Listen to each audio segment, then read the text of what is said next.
Bismillahirrahmanirrahim. Assalamualaikum warahmatullahi wabarakatuh. Perkenalkan, nama saya Didi Arya Kusuma, mahasiswa dari Prodi Bahasa Arab, Fakultas Keguruan dan Fakultas Tarbiyah dan Keguruan, Universitas Islam Negeri Mataram. Nah, kali ini saya akan melanjutkan tugas yang ketiga, yaitu di mata kuliah Akhlak Tasawuf, yang membuat video tentang sebuah tema, yakni akhlak tasawuf, yang dimana di dalam tugas ini kita ditugaskan untuk membuat sebuah video untuk memperdalam atau memperluas penjelasan dari video teman-teman kita yang lain. Nah, di sini saya mendapat video saudara Rizwan, yang dimana beliau di sini materinya itu tentang akhlak tasawuf dalam etika Islam dan kajian filsafat akhlak. Nah, baiklah. Oleh karena itu, mari kita akan mulai untuk menjelaskan lebih detail atau lebih dalam tentang etika Islam dan kajian filsafat akhlak. Nah, yang pertama mengenai pemikiran Al-Ghazali, yang mana Al-Ghazali itu sudah terkenal di dalam ilmu tasawuf atau ilmu tentang akhlak. Nah, etika yang bersumber dari wahyu atau sunnah, Al-Quran atau sunnah, itu dengan fokus religius dan mistik. Moralitas tidak hanya soal aturan rasional, akan tetapi hubungan antara manusia dengan Tuhan dan dimensi spiritual jiwa. Peran jiwa, hati, nafsu, akal dalam pembentukan moralitas. Nah, etika Al-Ghazali melibatkan keutamaan yang diperoleh dengan pertolongan Tuhan, atau yang sering kita sebut dengan yang namanya taufik. Nah, kritik terhadap metafisika, dogmatik, dan filsafat rasionalis Islam seperti Aristotelian ataupun teori patetik bahwa akal manusia mempunyai batas dalam menangkap realitas metafisik sepenuhnya. Itulah akhlak tasawuf yang dilihat dari segi pemikiran Imam Al-Ghazali, yaitu tokoh ulama sufi yang cukup terkenal di kalangan umat Islam pada masanya, bahkan sampai saat sekarang. Nah, kemudian yang kedua itu menurut pemikiran Ken memakai pendekatan rasional atau yang disebut dengan analisis moralitas sebagai hukum universal yang ditetapkan oleh akal praktis. Ada gagasan tentang kewajiban moral atau yang disebut moral dot imperatif kategoris, bahwa tindakan etis harus didasarkan pada prinsip yang bisa berlaku secara universal.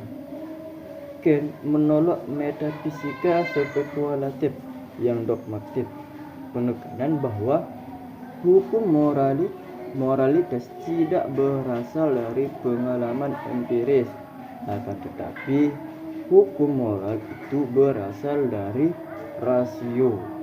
Nah, itu menurut pemikiran Ken. Nah, persamaan antara pemikiran Imam Al-Ghazali dan pemikiran Ken, yaitu beberapa persamaan yang diidentifikasi dalam penjelasan tersebut, bahwa keduanya, baik Imam Al-Ghazali maupun Ken, itu menolak metafisika spekulatif dogmatik. Al-Ghazali menolak sebagian besar klaim metafisika yang tidak bisa diverifikasi lewat wahyu dan pengalaman spiritual. Kemudian Ken menolak klaim metafisika yang tidak bisa melalui rasio murni atau akal praktis. Nah, keduanya, yaitu Imam Al-Ghazali dan Ken, memandang moralitas bukan hanya soal kepentingan utilitarian atau hedonistik, melainkan melibatkan dimensi lebih tinggi, yaitu tanggung jawab, kewajiban, hubungan tuh manusia dengan Tuhan, dan akal moral. Nah, itulah letak persamaan antara pemikiran Imam Al-Ghazali dan pemikiran Kant. Nah, kemudian perbedaan, yaitu perbedaan antara Imam Al-Ghazali dan pemikiran Imam Al-Ghazali dan pemikiran Kant, yang dimana di sini ditinjau dari beberapa sumber, yaitu sumber yang pertama itu melalui sumber otoritas moral. Nah, Al-Ghazali mendasarkan etika pada wahyu ilahi dan pengalaman mistik. Kant mendasarkan pada akal praktis dan prinsip universal moral yang dapat dirasionalisasikan. Nah, kemudian sumber yang kedua itu melalui sumber peran subjek. Kant memberi peran aktif pada subjek moral, yaitu manusia harus menggunakan akal untuk menentukan hukum moral.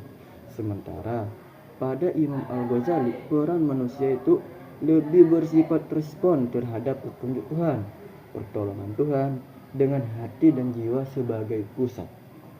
Nah, kemudian yang ketiga yaitu melalui sumber dimensi sosial dan universalitas. Kant memandang moralitas sebagai universal dan relevan untuk semua manusia rasional. Al-Ghazali lebih menekankan konteks religius dan spiritual, termasuk aspek akhirat dan pertumbuhan batin perindividuan atau persendirian.